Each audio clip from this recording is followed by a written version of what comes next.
America in 2009 was desperate for change. The past 8 years had been a disaster. Those weapons of mass destruction got to be somewhere. Maybe under here.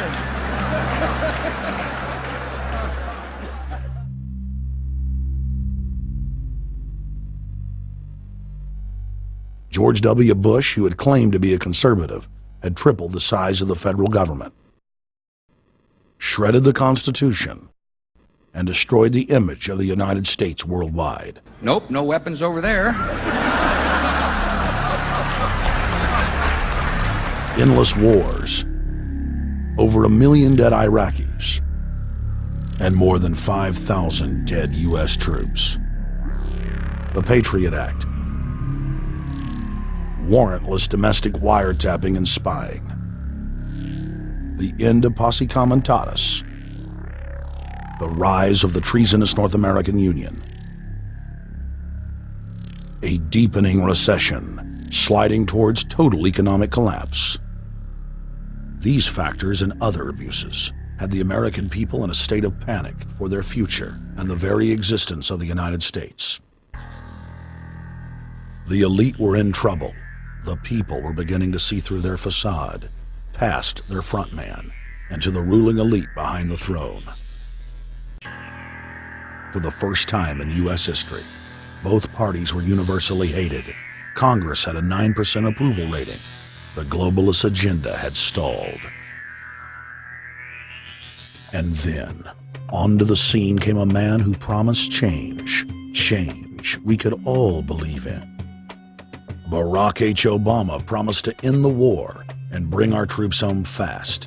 He pledged to uphold the Constitution and to stop the federal government from spying on the American people. Candidate Obama told American workers that he was going to get them out of NAFTA and GATT, and he's already breaking those promises.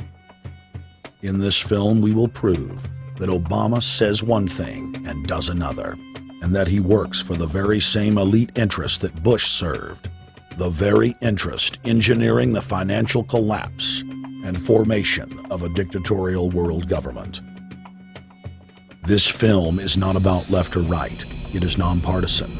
Our past documentary films are among some of the most damning indictments of George W. Bush and his administration that have ever been made. If humanity has any hope of effecting real change for the better, it will not come from the Madison Avenue false reality makers who have cast Barack Obama as the savior of the world. To alter our course from tyranny to liberty, to defeat the corrupt elite, we must get past the puppets and confront the real power structure of the planet.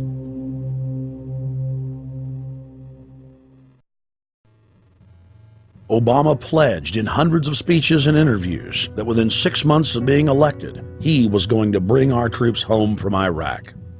But after he was inaugurated, the story changed. Now he said that they would look at bringing some of the troops home in 16 months. 2 weeks later, his story had changed again. Now the administration would look at bringing the troops home in 23 months. Well, Obama's already fudging. He's fudged since day one in this election, where he first said we're getting out. Well, now it's a timetable, and now it's da-da-da, because they're getting to him. They're understanding that, and he ain't going to be able to get him out because people more powerful than him got us in. When he first ran, remember, he was going to take the troops out. I get in there, troops come home. Day one. There is no military solution in Iraq, and there never was. I will begin to remove our troops from Iraq immediately. And then that went to 16 months. And now he's going to add, they're saying, another 30,000 or more troops to Afghanistan.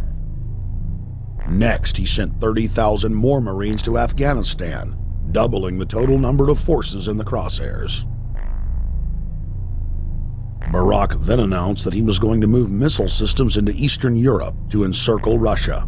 But after all, what should we expect after he kept Bush's Secretary of Defense Robert Gates?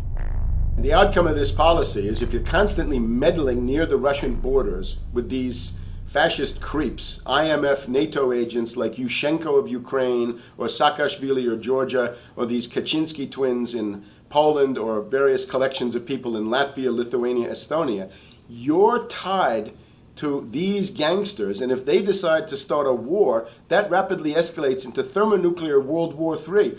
This is worse than the neocons. Bush and Cheney never got as far as Brzezinski, Soros, and the other people running Obama. Barack Obama swore that he would vote to repeal the Patriot Act, but then he voted for its reauthorization.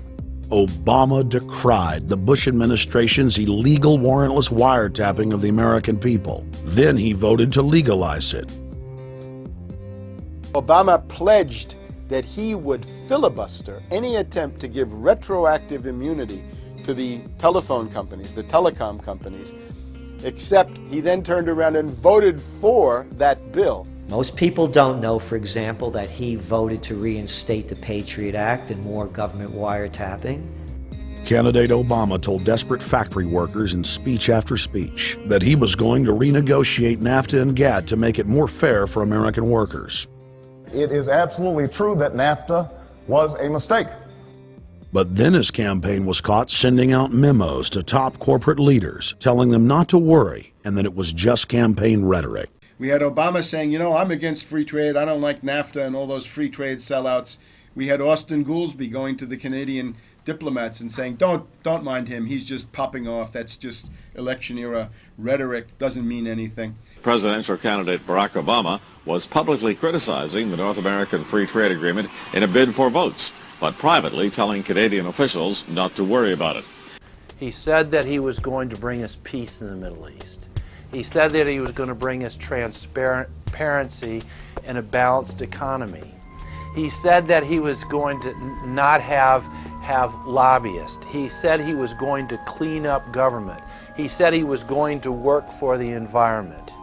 And point by point by point, within the first month of his inauguration, he has lied and deceived and cheated the American people.